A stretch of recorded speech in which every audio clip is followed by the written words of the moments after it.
Nous en venons au fait du jour avec Éric Le Boucher. Bonsoir Éric. Bonsoir Emmanuel. La bourse de Chine a chuté de 6%, ce qui n'était pas arrivé depuis 15 ans. Qu'est-ce qui s'est passé ? La bourse de Shanghai a perdu en effet 6% et l'indice composite des valeurs technologiques de Shenzhen, une sorte de Nasdaq, a perdu 5,5%. Alors, une grosse bulle s'était gonflée depuis janvier avec un afflux massif de fonds qui spéculaient sur une très forte hausse de la bourse cette année encore. Les investisseurs chinois et étrangers voyaient la Banque centrale populaire de Chine appuyer de plus en plus fort sur la relance en abaissant ses taux d'intérêt. Cet argent pas cher allait forcément venir en bourse, qui montrait tel était leur raisonnement.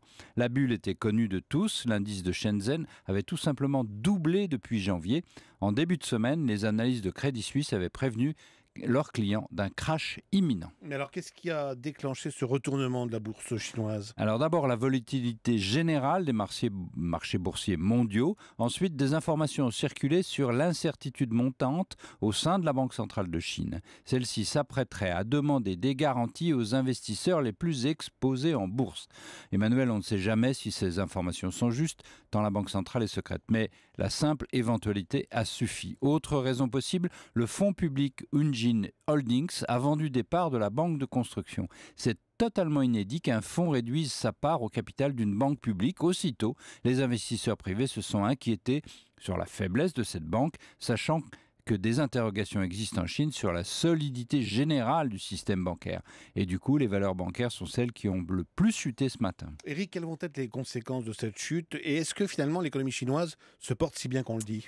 D'abord, la crainte d'une nouvelle baisse va rester forte dans les semaines à venir. Cela va gêner les introductions en bourse qui s'étaient multipliées à grande vitesse sur le marché chinois, dont le caractère intrinsèquement spéculatif est bien connu, avec des hauts violents et des bas violents. La Chine capitaliste s'est dotée d'une bourse, mais elle ne dispose pas d'un marché financier solide et sain, d'où une fragilité de construction. La bourse ne repose sur rien de bien stable. Quant à une conséquence sur l'économie réelle, elle sera, je crois, faible.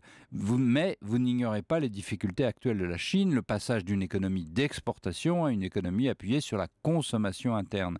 C'est déjà très difficile, la croissance est redescendue vers les 7%, certains disent même 5%. La chute de la bourse et l'incertitude financière n'arrangeront rien. Merci Éric Le Boucher pour cet éclairage sur la situation chinoise.